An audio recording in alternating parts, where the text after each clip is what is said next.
Congressman James McGovern and Thomas Massie are leading 16 members of Congress in calling for the United States to drop charges and halt extradition proceedings against publisher and WikiLeaks founder Julian Assange. Quote, "We clearly have deep concerns about Mr. Assange's case," said the congressman. "People should understand that the charges against him are part of an alarming global trend, a sharp increase in attacks against the freedom of the press that is happening in countries around the world, including our own."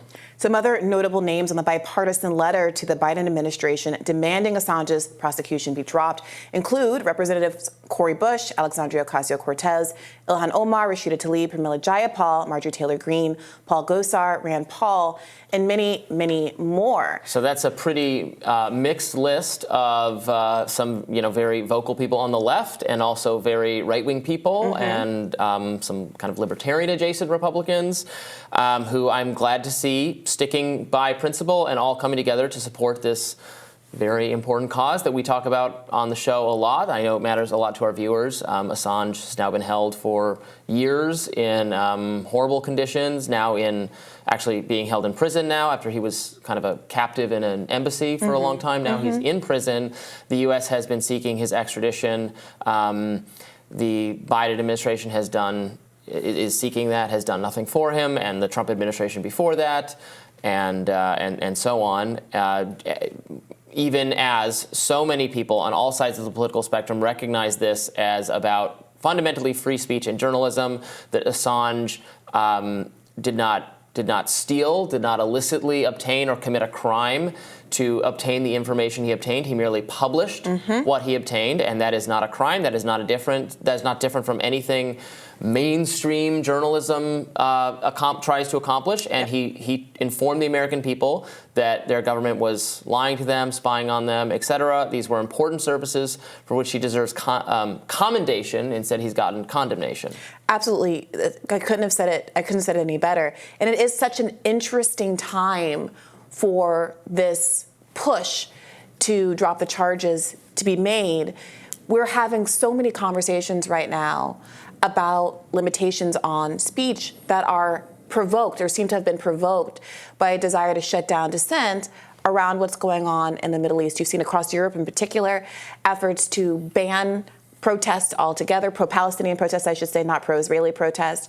Efforts, Suella Braverman, the official in the UK who was leading the charge on banning displaying Palestinian flags and the like, just lost her job. So there does seem to be a turn that's happening, as I think I mentioned earlier this week, that after making it illegal to take this position, Macron is now demanding a ceasefire as well. So there are shifts that are happening, but let's not forget that the initial impulse over the course of the last month in so many countries, including our own, well, you see this with Ron DeSantis and the infringement on speech and the right of these Palestinian groups to be groups at colleges in Florida. You see this with Kathy Hochul. There is a real censorious atmosphere that's happening in the United States of America. And contrast that with all of the things that we know about our own government's misdeeds abroad and domestically because of Julian Assange and WikiLeaks. Just on the latest news for the protesters in Florida, the DeSantis thing.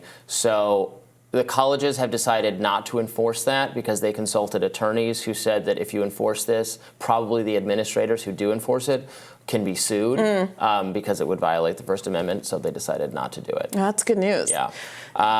So I went to Rand Paul's Senate page, and he writes of this letter urging Biden to stop taking action against Julian Assange. It's the duty of journalists to seek out sources, including documentary evidence, in order to report to the public on the activities of government.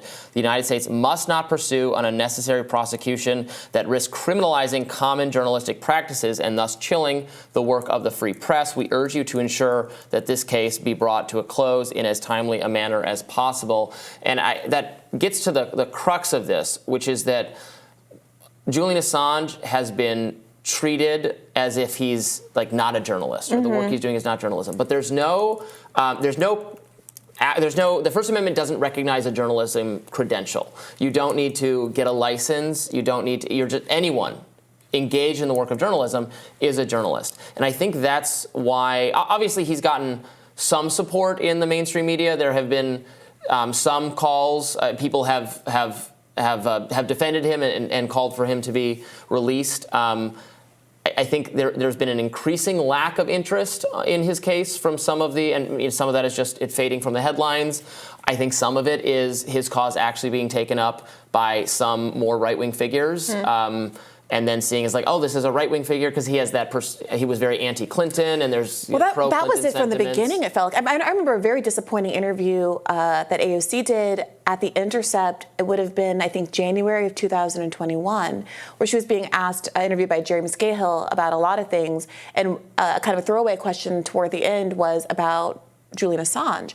Now, this was not years and years ago before anybody knew about Assange or had time to vet any of the charges against him.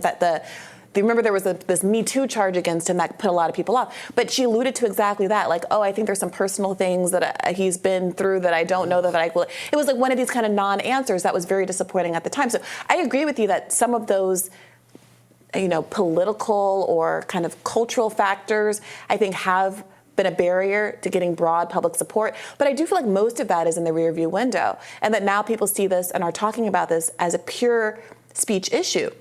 Especially, I gotta say, since Chelsea Manning's sentence was commuted by Obama, there was this weird asymmetry here between why is it that Julian Assange, the one who's purely in a journalistic capacity, the one that's suffering the bulk of the harm.